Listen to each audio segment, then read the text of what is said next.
Fala galera, fala Pedro Reis chegando na área. Já tradicional essa abertura aqui, hein? E você pode ver pelo meu olhar que cada vez mais desanimado. Pois é, o Corinthians está tirando a minha saúde mental nesses últimos meses. Tá difícil, cara, tá difícil. Mas vamos lá falar do que vai ser do Corinthians daqui pra frente após essa derrota por 2-0 para o Vasco. Jogo que valia muito para o Corinthians, que até durante o dia me veio na memória a vez que o Corinthians empata aquele jogo, empata ou perde aquele jogo de 2007, gol do Allan Kardec, acho que foi 1-0 para o Vasco, um jogo que praticamente decretou o Corinthians na Série B de 2008, falha do Fábio Ferreira, né? Grande Fábio Ferreira. Hoje não me lembrou porque não era a mando do Corinthians, mas a sensação de ser derrotado pelo Vasco novamente, na situação que o Corinthians se encontra, tá bem difícil, mas vamos lá. Agora deixar um pouco pessoa física de lado e falar mais sobre pessoa jurídica e o que eu enxergo daqui pra frente. Essa derrota foi muito importante para o Corinthians entender de que daqui para frente a disputa é lá embaixo. O Corinthians não vai brigar por Libertadores. O Corinthians vai brigar por Sul-Americana porque só um time fica de fora, né? Então basicamente você se livra do rebaixamento, já está classificado. Sempre tem G8, G9 no Brasileirão. Mas o Corinthians tem que entender que a disputa é com o Criciúma, com o Cuiabá, com o Grêmio, com o Fluminense, com o Atlético Goianiense. São com esses times. A vitória do Vasco hoje, da forma que vem se reforçando, com jogadores cascudos, desde que o Renato Paiva assumiu o comando do Vasco. Renato Paiva, acho que é isso. O Paiva assumiu o comando do Vasco. O Rafael Paiva. Renato Paiva é outro. Desde que o Rafael Paiva assumiu o comando do Vasco, o Vasco é o time que mais somou pontos no Brasileirão. Quanto mais pontos soma, é matemático, né? Mais longe da zona do rebaixamento você vai ficando. E aí a questão que não é matemático, é anímico. Mais distante você fica moralmente da zona do rebaixamento. E quando você ganha uma, tropeça 2, 3, 4 vezes, que é o caso do Corinthians, animicamente você vai pro buraco, né? Não tem saída, né? O fundo do poço que vai sendo cada vez mais cavado e que parece não ter fundo de fato. Essa derrota de hoje também mostrou pro Corinthians que é necessário contratar. Não dá para você ter no final do jogo o Rian jogando, opção no banco Matheus Araújo e Biro.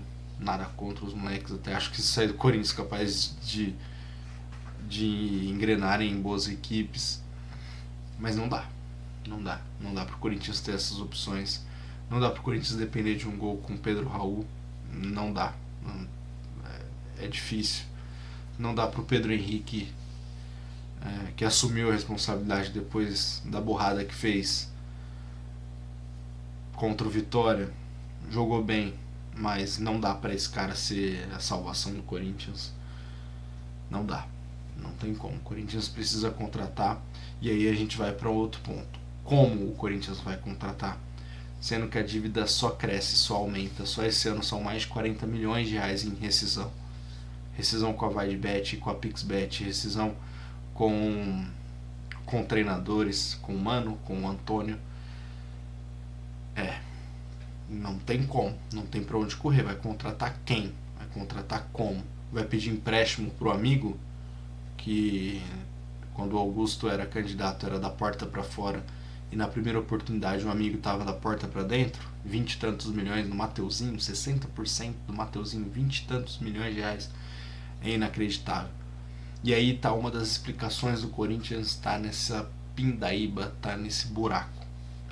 Hoje o primeiro gol do Vasco foi marcado pelo Lucas Piton, o meu colega de imprensa Rodrigo Vessone. O Vessone colocou isso no stories dele do Instagram, colocou no Twitter também. O Lucas Piton saiu do Corinthians, uma transferência que o Corinthians não recebeu o dinheiro. O Corinthians não viu a cor do dinheiro.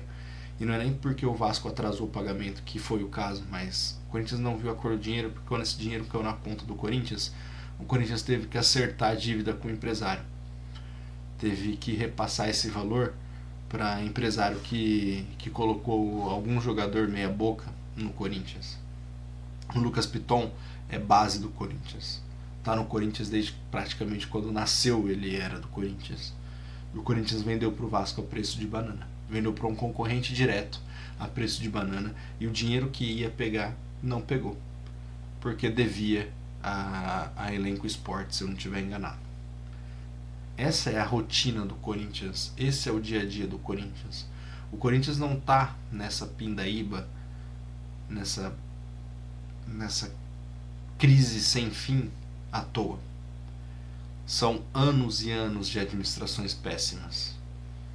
Eu sou de 1993, nas primeiras recordações de Corinthians ali, final dos anos 90. Acompanhar mais afinco mesmo, comecei em 2004, aquele time do Tite. O Tite pega na zona do rebaixamento, faz o segundo turno incrível com a molecada, revela alguns jogadores, Jô, Abuda, tinha o Rincon no time, o Gil. Esse time vai para a Libertadores com o Tite no segundo turno muito forte. Ali eu começo a acompanhar mais o Corinthians de perto, de dia a dia. E desde essa época o Corinthians já é muito bagunçado. A gestão do Dualib, e aí vem MSI, Kia Jourabichian, o Dualib querendo passar a perna na máfia russa, o Kia enrolado com processos no Brasil. Aí sai MSI, o Corinthians rebaixado, entra a Renovação e Transparência, que era talvez a maior esperança do torcedor. E aí a gente viu 16 anos de Renovação e Transparência, que a dívida chegou a bater 280, 300 milhões de reais, com faturamento ali também mais ou menos nessa faixa. E aí hoje o Corinthians deve mais de 2 bilhões de reais, com faturamento que é bom, ótimo, bate 1 bilhão, mas deve mais de 2 bilhões, que viu a dívida crescer quase 150% na administração do Andrés. Pegou ali com 400 e pouquinho, entregou com quase 900. 300 e pouquinho, entregou quase 900, né? Essa é a conta. Esse é o retrato do Corinthians. Um Corinthians mal administrado desde quando eu me entendo por gente. Um Corinthians que não vê saída mais. E um Corinthians que agora tem concorrentes para títulos, que se estruturaram, que souberam o tamanho da sua torcida, a força da sua torcida, a força da sua marca. De SAFs que chegam no futebol brasileiro com investimento altíssimo e que praticamente não precisa dar nada em troca, é só investir esse dinheiro que vai dar certo. Tá aí o Cruzeiro, que o Ronaldo teve um período de austeridade, chega o Pedrinho BH, pronto, acabou, parece um sheik árabe chegando no futebol brasileiro. E esses concorrentes para título, o Corinthians já está atrás. O Corinthians vai ter que passar por todo o processo de reestruturação, e agora a reestruturação vem de uma diretoria completamente perdida, sem rumo, sem noção do que é o futebol, sem noção de futebol. 40 jogadores contratados para o Sub-17 e para o Sub-20, e todos eles sem aval de treinador. Esse é o Corinthians. Então é um Corinthians que daqui para frente muito provavelmente não vai revelar ninguém. Um Corinthians que não tem dinheiro para transferências. Um Corinthians que vai apostar em Mário Balotelli. Ao que tudo indica, o Mário Balotelli vai ser jogador do Corinthians para ganhar 1,5 milhão de reais por mês, com um contrato que vai beirar 60 milhões no todo. O Mário Balotelli foi bom jogador em 2014, 15, naquela Euro de 2012. 3 anos bem na carreira. Fora isso, não jogou mais nada. Nunca foi um jogador de compromisso. Nunca foi um jogador sério. Ele vai vir aqui pro Brasil, amigo. E eu vou te falar, jogar um gringo chegando no Brasil com todo entusiasmo, com toda a mídia, com todo o bafafá que vai fazer em cima dele, esse cara não vai render aqui. Eu, como pessoa física, como torcedor, espero que renda, que faça 40 gols, que salve o Corinthians do rebaixamento. Mas esse cara vai vir aqui para fazer água, para ganhar dinheiro, se receber também. O roteiro do Corinthians rebaixado, todo ele está pronto. O Corinthians é mal administrado há muito tempo.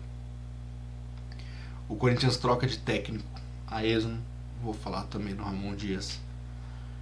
O Corinthians não consegue quitar suas dívidas.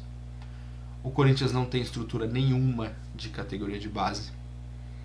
E o Corinthians vai apostar em um medalhão que está sem jogar em alto nível há pelo menos 8 anos.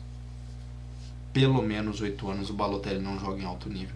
E eu não estou nem falando alto nível de Champions League, tá? Estou falando alto nível do Campeonato Turco, alto nível da MLS, alto nível da terceira, quarta, quinta divisão do futebol mundial. Nem isso ele está conseguindo.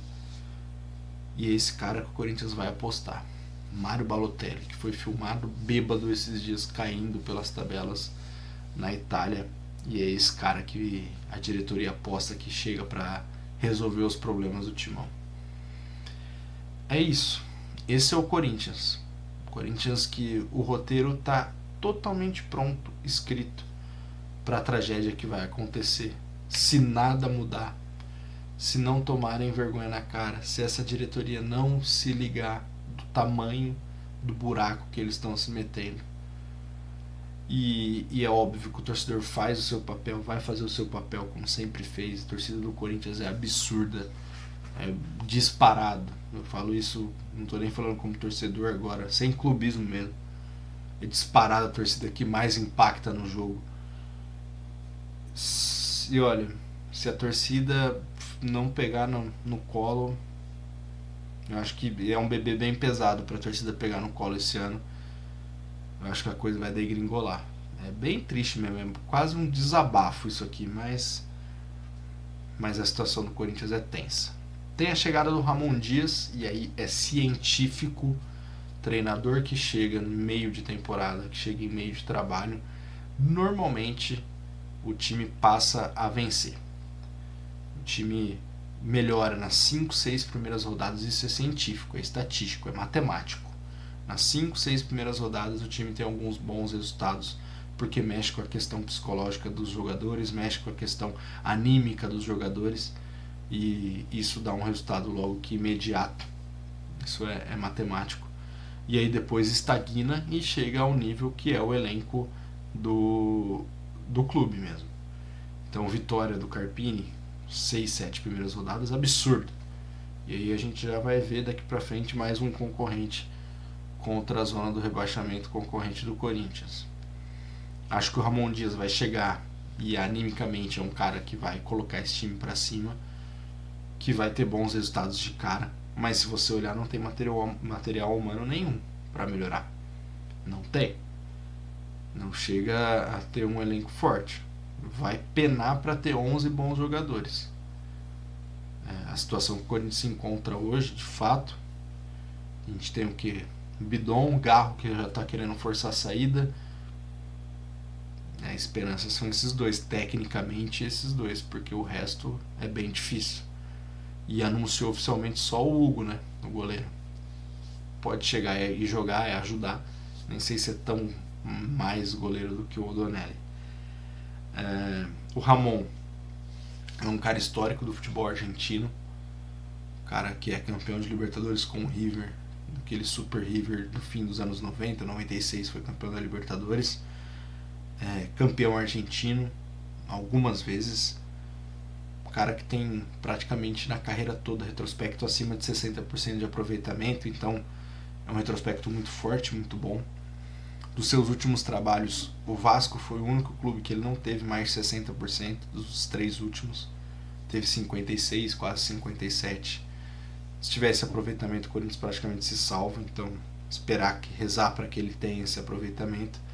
É tido na Argentina como o maior técnico do futebol argentino da história. Para muitos, o maior técnico do futebol argentino de todos os tempos, de conhecimento de futebol, de conhecimento tático, de conhecimento de gestão de grupo. É um cara que foi jogador também, campeão italiano com a Inter de Milão lá no fim dos anos 80.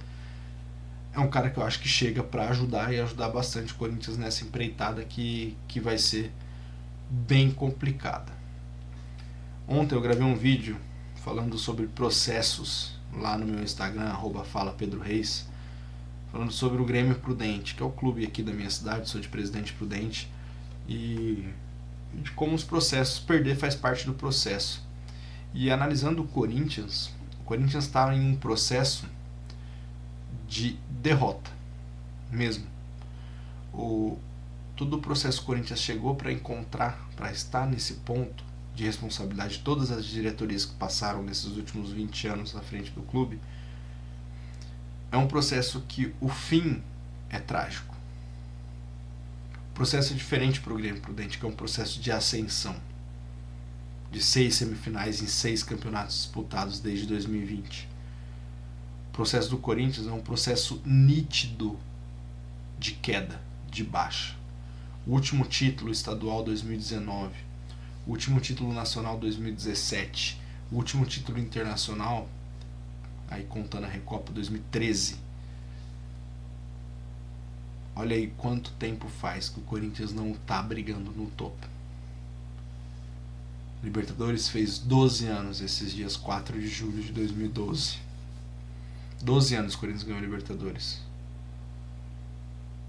É muito tempo para um time do tamanho do Corinthians. E desde que atingiu o topo, é só ladeira abaixo. Financeiramente, administrativamente principalmente. E o futebol é resultado desse processo de sucateamento e desastre administrativo que é vivido no Timão há mais de 20 anos. Entrou o Augusto, que é mais do mesmo do que era o Andrés, do que era o Duílio, do que era o Mário Gobi, do que era o Dualib, do que era o Roberto de Andrade. É tudo mais do mesmo no Corinthians. E agora a gente tem o Lira do Corinthians, né, que é o presidente do conselho, que acha que tudo tem que passar por ele e que aos poucos também vai dificultando ainda mais a vida do Augusto, que já é bem difícil e que está há 30 dias sem falar com o torcedor, sem falar com a imprensa. E o homem que vai ficar marcado para sempre com as quebras de tabu. Não perdia pro Vasco há 14 anos, perdeu. Não perdia há 10 anos na Neoquímica Arena, perdeu. E espero que não era rebaixado desde 2007, há 17 anos. Eu espero que esse tabu ele não quebre. Beleza? Forte abraço a todo mundo. O vídeo ficou comprido porque bem nessa pegada aí mesmo. Se você acompanhou até aqui, curta, compartilha, comenta o que você acha. Segue nas redes sociais que a gente vai ter cortes também do comentário de hoje. Beleza? A voz tá um pouco baixa porque eu tô gravando de madrugada. Ainda vou cortar muita coisa. Amanhã acordar cedo e é isso. Pauleira. Abraço.